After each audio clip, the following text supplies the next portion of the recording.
Welcome to the Stephen Mansfield audio podcast.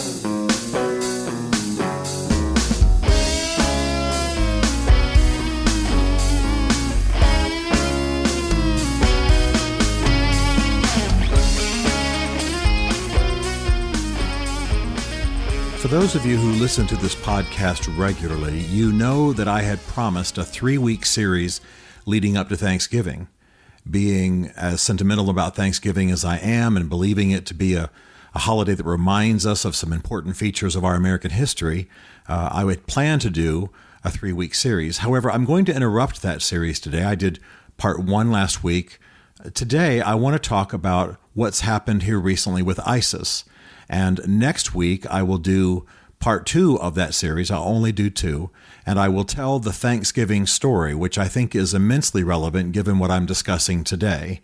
So forgive this intrusion in that series. I hope you were enjoying it. But today, I want to talk about the fact that we have now begun what I believe can best be described as World War III with ISIS and the radical edge of Islam. We, on this past weekend, actually on Friday the 13th of November 2015, we all witnessed as a number of events, coordinated events, were unleashed in Paris, and the death toll now has inched up close to 150 people. The shock is not so much the death toll, though, of course, the death of any person should be of concern to us. It was the coordination of it. It was the fact that you had members of ISIS firing Kalashnikov machine guns into seas of diners and those at clubs dancing, people who were unarmed, people who were innocent. And you had a number of different groups of ISIS members unleashing violence within Paris. This comes on the heels of a number of other things that we're all very aware of. We can go back years, but if we just go back to October 31st, we have the downing of a Russian airliner over Egypt with 244 killed. We've had many stabbings of late in Israel. There have been stabbings on the street, caught on many security cameras. We've had Canadian guards murdered by ISIS members. We all know these horrible stories.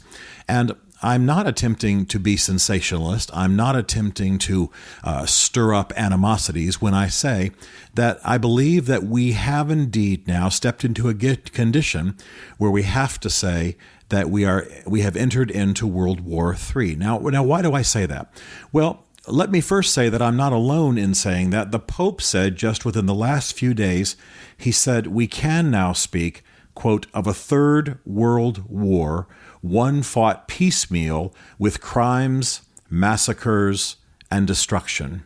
So the Pope this past weekend said that we had stepped into World War III. Well, some of you might ask, well, why are you, Stephen, a Protestant, quoting that? Well, because I believe that the Pope has made an important statement. I believe that he is a smart man, a good assessor of history. He's also a man who has lived most of his life outside of Europe and is now living in Europe.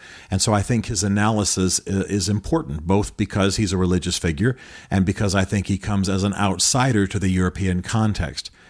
It just so happened that as the shootings in ISIS were occurring, I was getting on an airplane to go to London just for the weekend. I know for many people that sounds odd, but that's what I do sometimes. And so I was in England during the early phase of the revelations regarding this crisis in Paris. And I have a love for Europe. I grew up in Europe. I spent maybe 8 years of my youth in Germany, and have a deep love for Europe. And I have studied the histories of the wars there, of course. And I too believe, along with the Pope, that we are now in a condition we can best describe as World War III. Some of you will hesitate at that thought. Some of you will not really relate to it, particularly Americans. And let me explain a little bit of why, and then I'll make some practical recommendations and analyses. We Americans tend to think largely of World War II when we think of the world wars. We think, of course, of the Japanese attack on Pearl Harbor, which launched us suddenly and violently into World War II. We also are aware of the drama of Hitler invading Poland and the Nazis rising and taking over territory in Germany and other places, of course, France, the Alsace-Lorraine, etc. We feel kinship with the British prime ministers. Some will feel disgust at Prime Minister Chamberlain, who thought he had negotiated, quote, peace in our time, but hadn't. We rejoice when Winston Churchill came to office, etc., etc. But the dawn of that war seems to us in memory to have happened suddenly. It largely did. It was relatively sudden, especially in the American experience. But World War I, our first World War, really is more of a model for what is happening now. And I want to describe that briefly so that we keep it in our minds. Obviously, what's happening now in the world is not one single large event that then launches any nation into a world war orientation. For example, there is no Pearl Harbor per se. 9/11 did not amount to that. We're not experiencing that now. But that's the model of World War II. World War I came about far more subtly, far more, we might say, indirectly. Most of us will remember that on June 28, 1914, I always remember that because June 28 is my birthday, Archduke Franz Ferdinand was assassinated in Sarajevo, which we know now as Bosnia, and knew then as Bosnia. That is really the rather small event that began World War I. Soon the Austro-Hungarians declared war on Serbia, the Russians backed Serbia, Germany invaded neutral Belgium and Luxembourg, and it just took off from there. Nations got in progressively, some wouldn't join for years, and almost no one at the time would have thought that this relatively small incident of the assassination of Franz Ferdinand would have led to the massive results that World War I produced. World War I ended empires. World War I restructured the Middle East. World War I realigned the European powers. It's hard to express all of what World War I produced. It certainly produced the Soviet era. I could go on and on and on. But it happened, for the most part, progressively, and the reason it could happen that way is because there had been decades of instability and terrorism and small wars and economic upheaval and arms races, etc. To give you some sense of how progressively World War I happened for many of the people involved, the United States did not become involved in World War I until 1917. Remember that I said that the spark of World War I occurred in June 28, 1914, almost 3 years. Almost 3 years it took for the United States to get involved. And in fact, the United States had prided itself on not getting involved. In May of 1915 was the famous sinking by German U-boats of the Lusitania, which was something we very much opposed. President Wilson refused to get involved in any conflict at the time. In fact, he said, quote, "Americans are too proud to fight." I mean, he prided himself on it. When he ran for re-election in 1916, the big slogan that carried him back into office was, quote, "He kept us out of war." So there was a lot of anti-war feeling. There was a lot of animosity. But then in 1917, two major things happened. First of all, a whole number of American boats were sunk, again by German U-boats. And most people forget, probably from their high school or college history courses, that what really drew us into World War I was that the German foreign minister wrote the powers in Mexico and suggested a joint operation in which they invade the United States. This was stated in a Zimmermann note. That was the name of the German foreign minister, Zimmermann. So between the sinking of the many boats, about 7 boats in 1917, and the surfacing of this Zimmermann note, a note by the German foreign minister proposing that Mexico, if you can believe it, invade the United States jointly with Germany, 1917, the U.S. finally got involved. Notice it was almost 3 years after the start of the war. And by the way, the war was over by the following November 1918. So we were only at war for 17 months.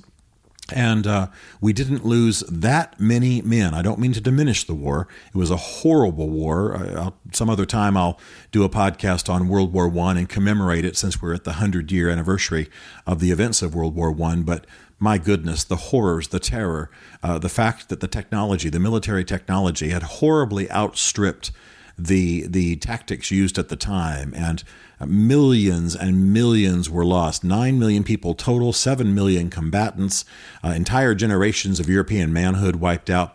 It was terrible. But the point I want to make is that we got into that war, certainly the United States and some other powers, progressively.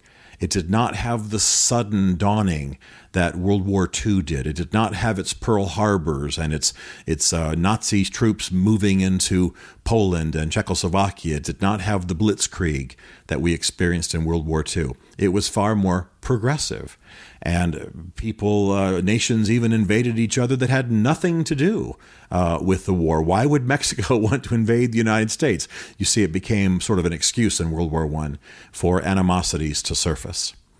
Well, this is something of what we're dealing with now, and those who are looking for a World War II model may miss the fact that we are actually now engaged in a global war because they do not know perhaps the World War I model, which was far more diverse, had far larger number of motivations for conflict, and took a longer period of time to ramp up. Again, the U.S. not even getting in for 2 or 3 years. I believe that we are now in a global war with the radical edge of Islam. I believe it's a new kind of war. It's going to be far more high-tech than anything we've ever known before. We would expect that. Our enemy is far more networked. There are far more people who are ideologically sympathetic with our enemy, who will suddenly surface, though they are completely disconnected from any actual network of our enemy. I'll explain in a moment. And I believe that it is a war that is going to have to be fought in a far more guerrilla, high tech, and on a whole different plane. Bear in mind that the actual armed force of ISIS in the Middle East doesn't number more than 40,000 people. And yet, because it's an ideological cause, because it uses technology, because it reaches around the world, it forces us into what I believe now is a third world war, even though its troops are much smaller. You don't have, for the most part, rolling armies, etc. This is important. I think this is going to be, and already is, one of the most important issues of our entire generation. And it's important that we know it. It's important that we conduct ourselves accordingly. It's important that we elect leaders who recognize it. And it's important that we educate and train accordingly. As I say, I grew up in Europe, in Germany. I have great sympathy for Germany. I'm taking my children back over there in a few months and cannot wait to be back in the land of my homeland, especially in Berlin. But I'm very intrigued by the way that largely secular, even neo-pagan Europe is being forced back onto the faith and the values that first made Europe great. I would urge you to do a Google search for Angela Merkel, Merkel. She's the German chancellor, and the word Pentecost. Not long ago, the German chancellor is a woman I very much admire, Angela Merkel, said that as many people were sort of afraid of this influx of Syrians coming into Europe because of the war there, and especially Germany had thrown open their arms and been very welcoming. And some people were saying, man, we shouldn't do this. We're going to be welcoming radical Islam. Our culture is going to be swallowed. And Angela Merkel, who is certainly not known as any great spiritual leader, and she was speaking to a Germany which has an official state church but is not known as a bastion of religious fire at all, she said, well, we need to not be afraid of outsiders to our faith. We need to reclaim our faith. She said, many of us have lost our knowledge of Scripture. She specifically said most of our youth would not be able to identify what Pentecost is. These are things we need to know, she said. These are things we need to reclaim. Again, this was the head of Germany speaking to a nation that is, part of the entire religious/spiritual drift of Europe to secularism and away from the Christianity that first gave it birth. You're hearing that same kind of talk from other people, even from the president of France. couldn't believe some of the things he was saying. Again, France being a very secular nation, Christianity being openly opposed there, and much in the minority and numerically.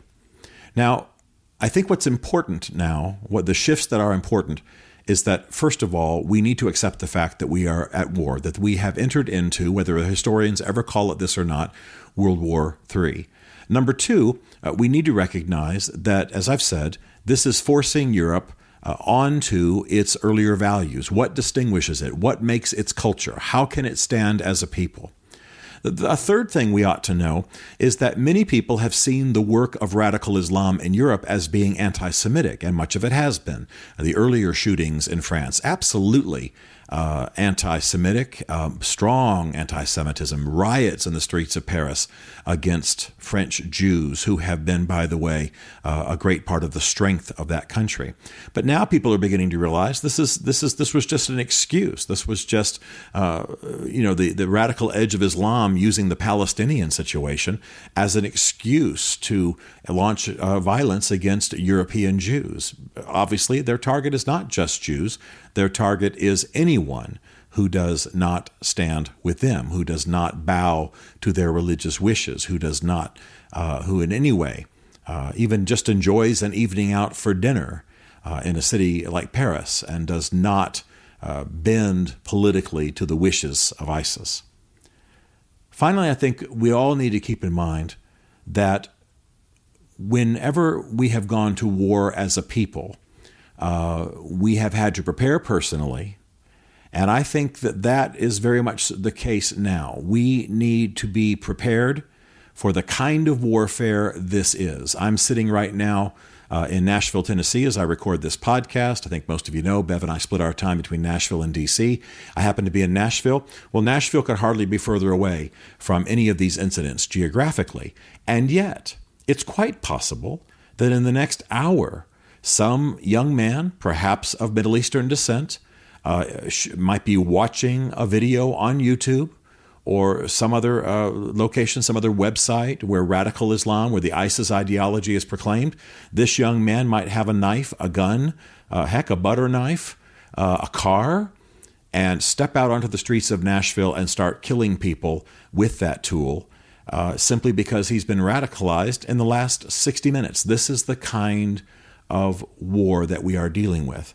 Because I work closely with Kurds and especially speak a lot with the Kurds in Nashville, they have told me many times that ISIS is already in the mosques of Nashville. ISIS is already there. It's already an influence. I think we can be sure that ISIS is already of influence in many of the mosques around the country. So we need to prepare. What would you do if violence broke out in your city? What would you do if there was a lockdown? How will you teach your children? Would you have enough supplies in your home to be able to simply stay home for 4 or 5 days while the authorities take care of a crisis? Do you understand how to help people in a crisis? Do you have the medical skills? What kind of defenses do you have in your home? And I'm not talking about hanging machine guns out the windows of your house. You understand what I mean. Are you able to take care of your own? This just makes sense. I think that there's a final emphasis that needs to be made here, and then I'll come back to these themes later. But these things needed to be said this week in particular, and that is that just like during World War II, when we had to distinguish between, quote, good Germans and bad Germans, between Nazis and non-Nazis. I mean, most everybody in Germany was Lutheran. Most everybody in Germany was, of course, German. You couldn't just demonize all Germans or all Lutherans. You had to make a distinction between quote-unquote good Germans and bad Germans, between Nazis and non-Nazis. Today, we're going to have to do very much the same. The enemy is not all of Islam. I've told you many times in this podcast, and you know if you know anything about me, I walk very closely with the Kurds and try to help them whenever I can in my meager ways. And most Kurds are moderate in the government offices in Erbil, Iraq, where the government of Iraqi Kurdistan is. There is an Yazidi department. There is a Muslim department. There is a Christian department. There are Jewish Kurds who are honored. Women sit on the Supreme Court. Women are military commanders. Women are entrepreneurs. It's a far more moderate form of Islam. I've shared before that even the senior mullah of Iraqi Kurdistan told me that he was Kurd first, Muslim second, and he would not allow radical Islam to enter into his land. What am I trying to say? We must resist the temptation to believe that all Muslims are evil. What is happening with ISIS, what is happening with the extreme, angry, radicalized edge of Islam is not Islam worldwide. It's not all of Islam. There are moderate Muslims. There are quote-unquote good Muslims. I know that's an insulting term, but it's the best way for me to make the point starkly. And we will have to learn to make a distinction. That doesn't mean we have to be weak. It doesn't mean we can't act and act decisively. And I think our government has acted horribly indecisively in recent years. It's time for us to stop dealing with ISIS as though they're the JV and begin to act as though they're a serious enemy on a global scale. But we also are going to have to prepare ourselves to recognize that there are many Muslims who are as horrified by these matters as we are, who despise ISIS as much as we do. And for them, their Islam is not an excuse for violence. It is simply the way they have chosen to approach their understanding of God. I don't share it. I say that openly. I am a Christian. My Muslim friends, my Kurdish friends know that I'm a Christian and not a Muslim. I'm not hiding that in any way. However, that does not mean that we should demonize all Muslims. So we have a great challenge before us as a people, as a culture, and as our various faiths. We are going to have to recognize that we have stepped into, as the Pope has said, and I agree, into a phase that we must call World War III. We're going to have to fight. We're going to have to fight a new kind of enemy, an enemy that can arise in a very short order in the middle of a high school, in the middle of a college, at a factory, on a street, in a movie theater. It's simply that kind of world now. We need to be prepared. We need to be educated. We need to train. I'm not going to hesitate to say, because you know my emphasis on men, that men need to band together and begin to provide the kind of leadership, defense, and wisdom, obviously along with women, but in the unique way that men are called to do. And families need to band together. All of this is going to be of a challenge. And we're also going to have to recognize that there are many different kinds of Muslims in the world, that not all Muslims are enemies. This is not a time for fear. This is a time for us to realize that we have a great challenge before us. I don't mean to get too sentimental by simply saying that, as with the words of Churchill during World War II, this can be our finest hour. This can be a great moment where we deal with these things decisively, where we come together as a culture, where we reach to our heritage, and where we stand strongly against this evil that is beginning to arise around the world. We are now in World War III. Let's act like it. Let's pray like it. Let's deal with each other accordingly. Let's strengthen our moorings as a culture, strengthen the moorings of our faiths, and let's elect leaders who recognize us and lead us accordingly. Stephen Mansfield is a New York Times best-selling author, a popular speaker, and a frequent faith and culture commentator on CNN, Fox, and the Huffington Post. His groundbreaking books on faith and society include The Faith of George W. Bush, The Search for God in Guinness, Mansfield's Book of Manly Men, and The Miracle of the Kurds. You can learn more about Stephen at stephenmansfield.tv and greatman.us, and connect with him on Facebook and on Twitter under the name Mansfield Writes. The Stephen Mansfield podcast is produced by Isaac Darnell, who also wrote, performed, and produced the Rockin' Podcast theme song. Be sure to rate the Stephen Mansfield podcast in the iTunes Store. This is a Chartwell Literary Group production.